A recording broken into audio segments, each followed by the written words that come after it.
My name is Cody Martin. I'm the music director at the opera company. I don't know you. I first came to know of this opera about 11 years ago when I was doing my master's degree at Florida State, and I got asked to play it kind of last minute, and I was like, sure, I'm not doing anything those weeks. And then I got into rehearsals and started learning the score, and was just immediately blown away by the emotional depth of the opera in just 90 minutes. It's one of the most amazing pieces I've ever learned, ever worked on, and I've been wanting to perform it here in Pensacola for a long time, so I'm glad we're finally able to.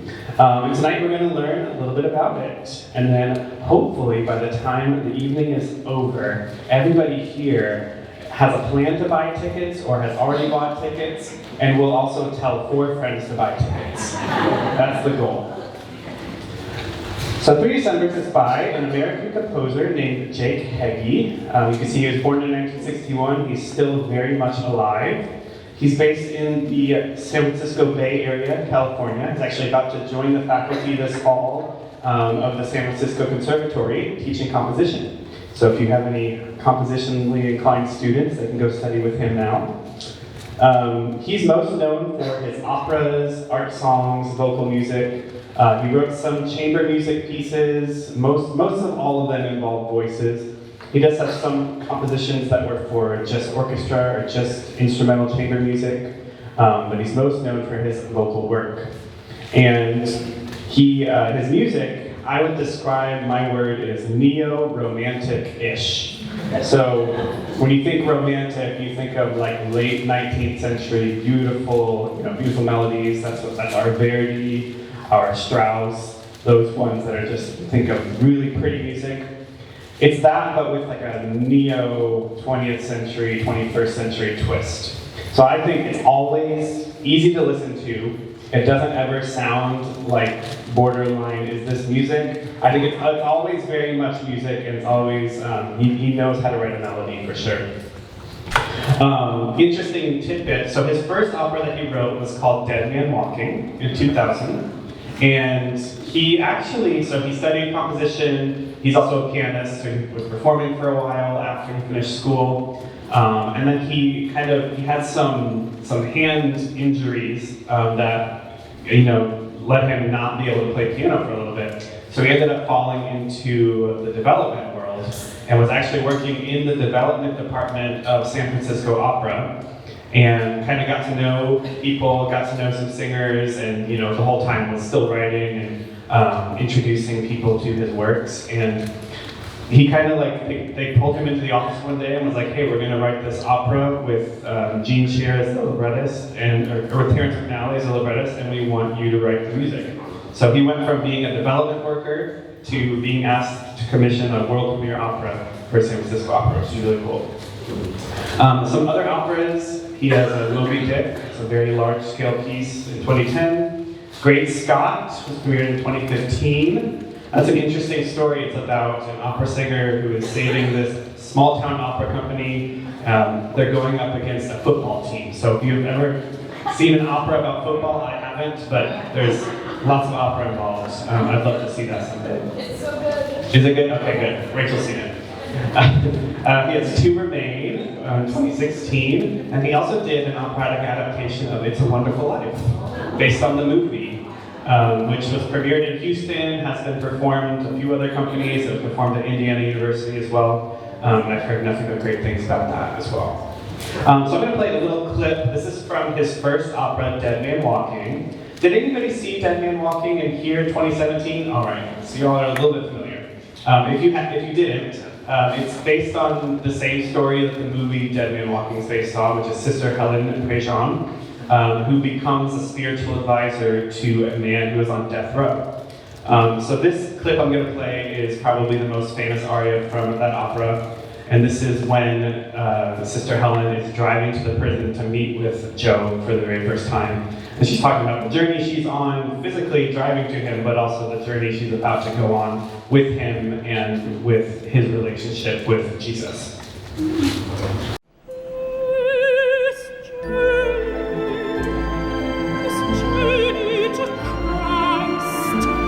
this journey to my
Is that moving? Yes. We can clap for Joyce. Thank you, Joyce. That was the Met production that finally got its Met premiere a couple of years ago.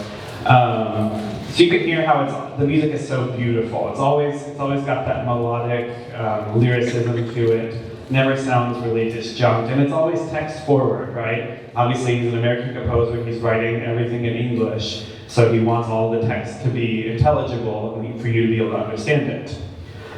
So that opera was definitely a full-scale opera. When we did it here, there's a reduced orchestration that we used, and even with that, we had the orchestra players crammed in the pit. It was like one of the biggest orchestras we've ever used. So that's one side of what Jack Heggie does. The other side is what we call chamber opera. Has anybody heard that term before? A few? The opera singers, okay. So maybe you've heard of chamber music, which is just in classical music, it's usually, you talk about that in regards to instrumental music. Music that's written to be performed in a chamber or just in a small room, which the requirements of that, one might think, is just fewer people. So chamber music would include anything from a string quartet, a piano trio with a piano, a cello, and a violin, a wind quintet. It's a small group of instrumentalists usually. Sometimes that involves a singer as well. And chamber opera is the exact same thing in regards to opera. It's defined by the size of the orchestra used. So for a regular production, and when we're at the Sanger, we'll probably have between 30 and 40 orchestra players down in the pit. We'll have a whole string section, we'll have one or two of each wind instrument, some percussion. For 3 Decembers, it's quite a bit smaller. Most of them also have a small cast. Not all of them. It doesn't really matter what size the cast is. It's really about the number of people in the orchestra. And also the scale of what the production is can vary. It doesn't have to be, just in a tiny room in a black box theater for us to think of it as chamber opera. It can still be performed in the Sanger Theater. It's just really based on how many people are playing in the orchestra. There's a picture here from the last chamber opera we did at Pensacola Opera. Anybody see it as one in 2019? Yeah, so that was a chamber opera because they only had 4 string players was the entire orchestra. So it was 2 singers and a string quartet. that production was pretty small scale as well. You know, we were intimate. There were only 100 people on stage there, right up next to the performers. So that's a good example of what chamber opera is and what we mean when we say that. So 3 Decembers came to be. It was a collaboration between Heggie and his librettist, Gene Shear. They worked together on a few other operas. They did the Moby Dick together as well.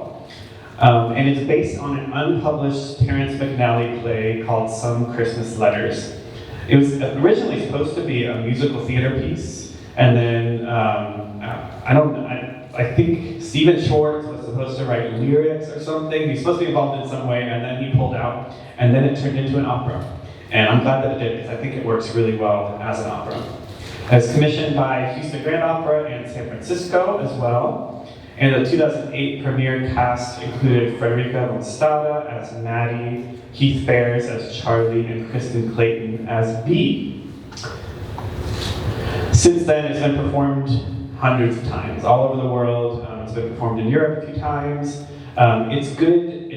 The good thing about chamber opera is it's usually a little bit easier to produce, right? Because you need fewer instrumentalists. You can do them in smaller spaces. This piece in particular only has 3 characters. That's the entire cast. So it really makes it versatile and easy to adapt to different theaters, different rooms, and also the music, the vocal writing is of a it's hard, it's not easy. I'm not gonna say it's easy, but when compared to something like Mozart or Verdi, it's something that younger singers are able to tackle a little more easier as well. I have this great video. This is just a couple minutes of Jake talking about the piece.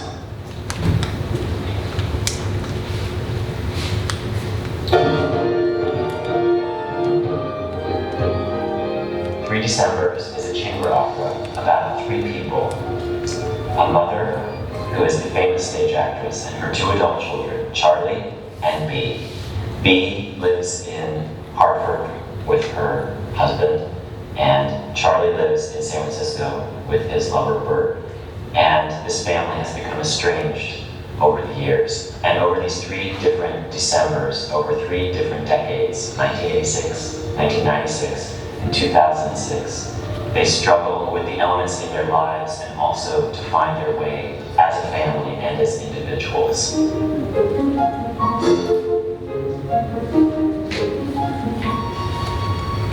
Her letters are always full of sheets I repeat. Yes, replete with overflow. Sheets I judicious. Of course, repeat judiciously worded bullshit. It was about family, it was about parents and children, it was about individuality, finding your identity within a family structure, especially one that gets blown apart somehow by an event. And I could relate to all of this very well. This became a very personal project for me. And then I showed it to Frederica Monstada, who I immediately thought of. And she responded the same way I did. We were both terribly moved and excited. So it's always interesting to hear the composer's thoughts on their own piece, right? This video is actually like 10 minutes long. I recommend everybody go on YouTube. If you just search 3 Decembers, it'll come up. It's very interesting. Gives you more background, more of Jake's words about the piece and how it came to be and everything. But yeah. So, like he was saying, it's about these 3 characters. Maddie is a famous actress. She's, absorbed in her career. She has been ever since her children were little kids. And that plays into a lot of the issues they have relating. She's always been working, maybe wasn't as attentive as a mother as she could have been. And then her daughter, Bee, as he said, lives in Hartford with her husband, Sid, and their 2 children, Timmy and Claire. They're having a little bit of marital issues, if you will, and she also struggles with alcoholism. So those are her main conflicts. And then Charlie lives in San Francisco with his partner Bert, who during the first and second decades we see them, Bert is struggling with AIDS during the AIDS crisis and ends up dying. And then couple that with Maddie has not always been the most accepting of Charlie and his relationship with Bert. So the story is about these people. They're all real people. they all have these really real conflicts, things that everybody can relate to. And it's about how they deal with those conflicts, how they get resolved, and things that come to light through the story. So I'll give you a quick overview of the story with some pictures from various different productions. So the opening scene, which was that clip that you just saw when Jake was talking, Charlie and his sister, they get a letter, their mother's annual Christmas letter, and they're reading it to each other on the phone. I always love doing this scene because you get to find like a corded phone or a cordless phone and remember what that used to be like. It's 1986, remember? So they're talking about their mother's letter, and she's written it to them from Barbados, where she is down there on a holiday. You can see her in the background. She's got that flowery caftan on. She's talking about her work that she's doing, how well her career is going, and she also recounts some memories of Charlie and Bee's father, who died tragically in an accident when they were both young children. She also tells them in this letter that she's about to be starring in her first ever Broadway musical, and she invites them to come and see it. Meanwhile, Charlie's partner Bert is sick, and he's dealing with that. He asks his sister Bee to come visit in San Francisco, and she eventually agrees to come see them. In the next scene, we see a little snippet of Maddie's Broadway show that she was putting on, and then we meet Maddie and Bee backstage in the dressing room after the show. Charlie didn't come to the show. We find out that's because of everything he's dealing with Bert, as well as some rift that's been happening between Charlie and Maddie about their relationship altogether. Bee confronts her mother about how she's dealt with Charlie and his relationship with Bert. And she also confronts her about how absent she was as a mother when they were young. Later, you'll see on this side, Bee visits them in San Francisco, Charlie and Bert, and they go and walk on the Golden Gate Bridge. They talk about Maddie's issues with Bert, and they reminisce about their father. They sing a beautiful duet talking about the chair. They can remember the chair that he sat in, but that's about it, because he died when they were so young. It's a really beautiful duet and really touching. Then we jump to part 2. We're in 1996, so it's 10 years later. In the opening scene, we open on Charlie in his apartment. He's writing a journal entry addressed to Bert, who we find out passed away 7 weeks ago. So he's in their apartment, surrounded by boxes. All of Bert's belongings are there, and as he writes to him, he's getting ready to give it all away, which was Bert's final wishes. You know, he wanted all of these things to go to the church or the people who needed them. So he's writing, it's a really beautiful aria, moving. We also find out that Maddie did come and visit Bert and Charlie shortly before Bert died, and there was a little bit of a reconciliation, which is really interesting to find out. She came and she sang this lullaby to Bert that Charlie's dad used to sing to them when they were kids. It's a really beautiful song, and so we hear that as well in this scene. Later on, it's the night of the Tony Awards. Maddie's been nominated, so they're all getting ready for that. Bee spends time in Maddie's apartment. She's getting ready. She's also having a drink, and she's having more to drink, and she's having more to drink. And so she's really going through it. She's kind of talking to herself in the mirror, lamenting about her strained relationship with her mother, her marriage issues and all that, and just getting more and more buzzed as the aria goes on. Charlie shows up, he's getting ready, he's got some shoes that he brought for Bee to try on. They have this really fun duet where they try on all these shoes, and they do impersonations of their mother.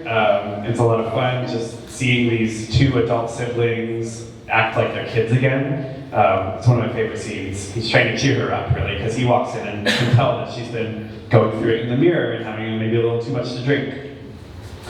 Maddie arrives, and they're getting ready to go to the Tonys, and she decides she wants to practice her acceptance speech for them. So of course she puts on this whole Shayna and talks about, she uses Bert and Charlie in her speech and kind of, says no one is immune from the terrible tragedy that is AIDS. And she says, venceremos, we will win. Charlie and Bee are not amused by this. She's kind of, they think she's using Charlie and her speech, rightfully so. So a big confrontation ensues. Maddie accuses B of being drunk eventually. And then eventually Maddie comes out with a secret regarding their father's death. I'm not going to tell you what the secret is. You have to come see the show to find out. But it's something earth-shattering about their father that ends up causing neither of the kids to go to the Tonys. And so the end of part 2 is Maddie sitting there in the mirror getting ready by herself, and she goes to the Tonys alone. The final scene in 2006 is Maddie's funeral. So she's just died. Bea and Charlie are giving their eulogies. They offer tributes to both of their parents. They remember both of their parents. And then they quote her final Christmas letter that she wrote to them just a few months prior. And there's one quote that kind of starts the final section where she said, "All in all, isn't life simply grand? I'm so awfully glad I showed up for it." It's a very touching ending. There's a lot of reconciliation. Maddie does show up in the final scene, kind of as her spirit, as her being. And it's some of the most heart-wrenching music you'll ever hear. I'll play some of it in a little bit. Speaking of the music, like I said, everything that Jake writes is very accessible. And I think this piece in particular, I would actually, it's very close to being a musical theater style. It's always very text forward. You can understand the words even if you aren't reading supertitles. And it's got that kind of musical theater flair to it that makes it really accessible and easy to listen to. The chamber orchestration for this one was 12 total players. You can see what that is there. It includes 2 pianos, which is interesting. Because you can do a lot with pianos that you can't do with individual instruments. And the pianos play a lot. So the backbone of the orchestration for sure. Like I said, text-driven, the story is always at the front. So we're going to hear some music now, a couple of live performances. So the first piece we're going to hear is Charlie's first aria. So this is in the opening scene. They're reading the letter that Maddie sent at the beginning. And in the letter, she is closing it, and she says, "Charlie, please give dear Kurt a hug for me."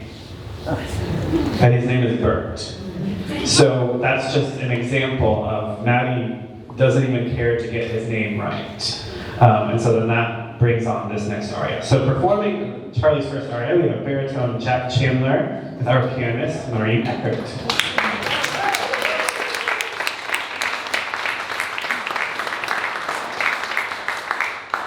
And I know they're small, but I do have the words up here if you want to read along.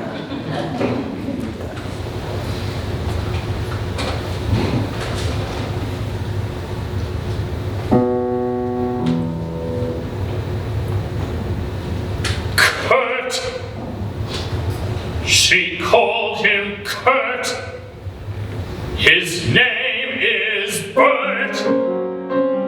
It's been Bert for 500 times she's met him. Bert with her grandkids, Bert at her opening night. For the past 5 years of my life, it's been Bert. All my life I've struggled and fought with her about this, hoping she'd come around. All my life, hoping she'd say, "It's okay, son."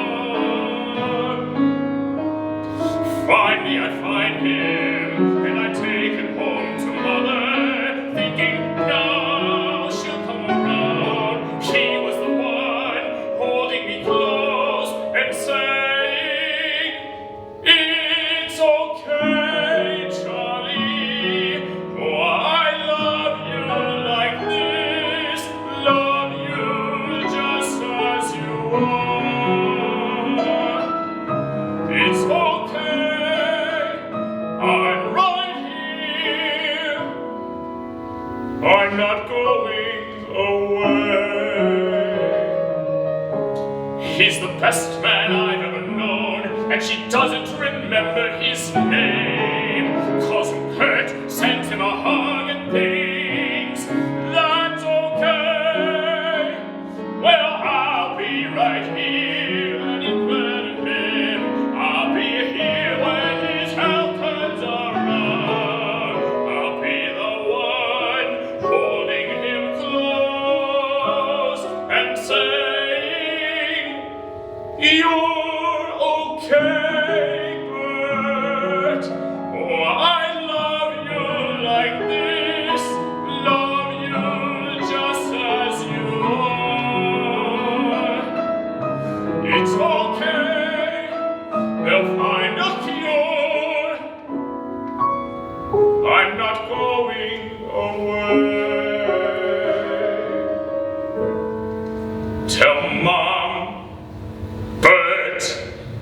isn't going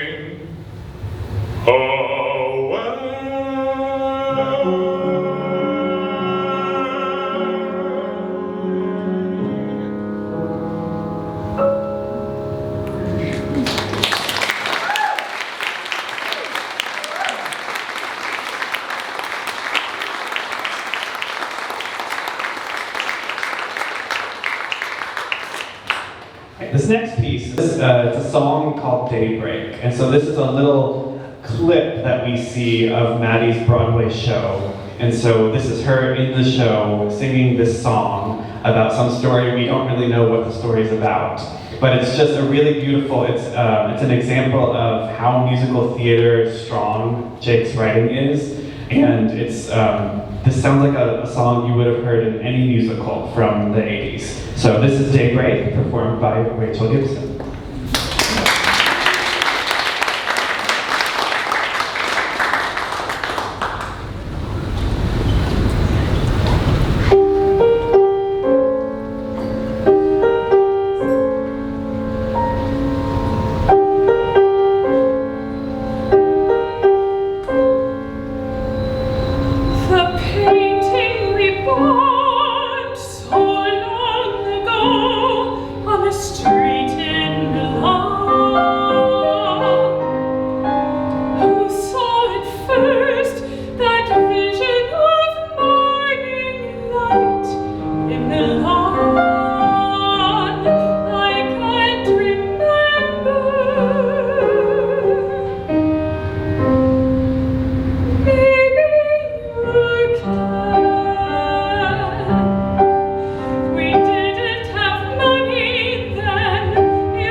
Now that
Doesn't that sound like a musical from the 80s? It's so good.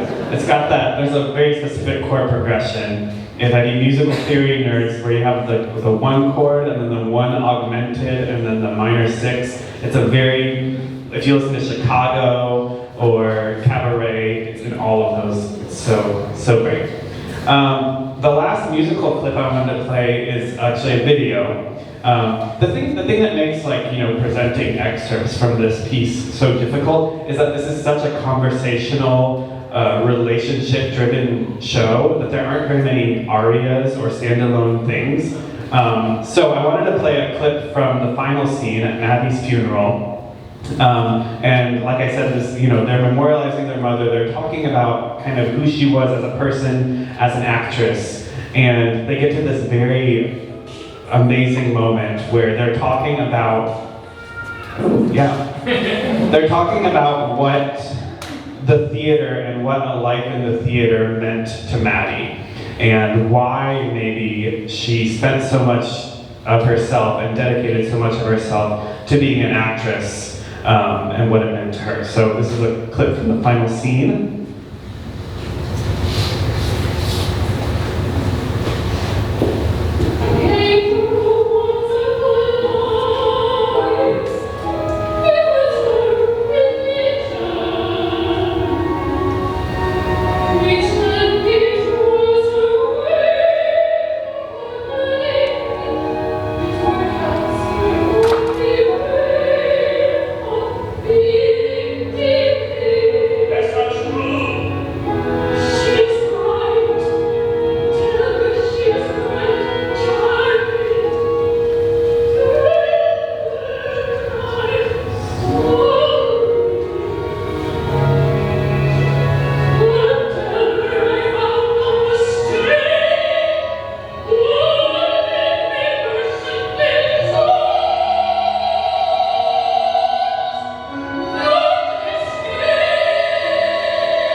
That's exactly right. It's just one of those moments. I love when they're talking about the theater. She says, I'm not there for escape, but for connection. Oh, so good, so good. All right, a little bit about our production, if you come to see it next month. Our cast, Kara Shea Thompson playing Madeline Mitchell. She was last year in Die Fledermaus, if you came to see that. She was Rosalinda. She's also appeared with us as Tosca. one of our favorites. And then the other two cast members are two of our Jan Miller studio artists. Jason Edelstein will be playing Charlie, and Danique Isaac will be playing Bee. I will be down in the pit conducting the 12 players, and the director is Joshua Bortz, who coincidentally was the librettist and the creator of Motto, The Bear Who Couldn't Fish, if you saw that children's opera last year, the original commission. He's also, while he's here, he's directing his production of Cinderella, which is our children's opera this year. So Joshua's great. He's one of the smartest people I've ever met. If you ever find yourself in the room with him, you gotta grab him and start talking to him because he can talk about anything. Here's a rendering of what the set's gonna look like. Ooh, look at the colors. So we'll be at the UWF Main Stage Theater. If you haven't been there, it's about 400 seats, so it's a really great size for a piece like this because no matter where you are in that theater, you're close to the stage. There's not a bad seat in the house. And our set designer, Connie Smith, he made it even better by pulling all of the action really far down stage. So you can see this over here in the blue and purple, that's Charlie's world. So whenever he's on the phone or when he's, writing that letter to Bert, he's over there. And then Bee's world's over here in the green. But you can see how far down stage they are. So they're gonna be really close to the audience, really close to me, which is great. I can see them really well. And you'll be able to hear them really well as well. And then Maddie's world is the middle, of course, because she's center stage. There'll be some projection used, which is what's back there. That's an example of maybe what the Golden Gate scene might look like. But yeah, I'm really excited about the set. I think it's going to look amazing. And Connie Smith is also doing the lighting. She's an incredible lighting designer, so it's going to look beautiful. Here's some renderings from our costume designer, Kendall. It might not be exactly what we end up with on stage, but we're gonna have a ton of fun with some 80s fashion and some 90s fashion. She's been sending me a bunch of thrift websites, stuff that she needs to buy, because it's all gonna be thrifted 80s clothes and 90s clothes. It's gonna be really fun. And then of course Maddie's gonna be really over the top actress. Lots of fun colors and all that. So, details. If you don't have your tickets yet, September 19th at 7:30, September 21st at 2 o'clock, UWF Main Stage Theater. We've got some cards on the table. There's a QR code if you need to buy tickets. And it's $30 general admission, $15 for students. If you know any students, it's only $15. Does anybody have any questions about the opera or about the production? I'd love to answer some. I told you everything you need to know. All right. Good job, me. Great. Well, thank you all for coming out. Thank you for this preview. And if you would like to purchase tickets, we have some staff members here. If you want to stop by the office on your way out, we'd be happy to get you set up. And I hope you tell your friends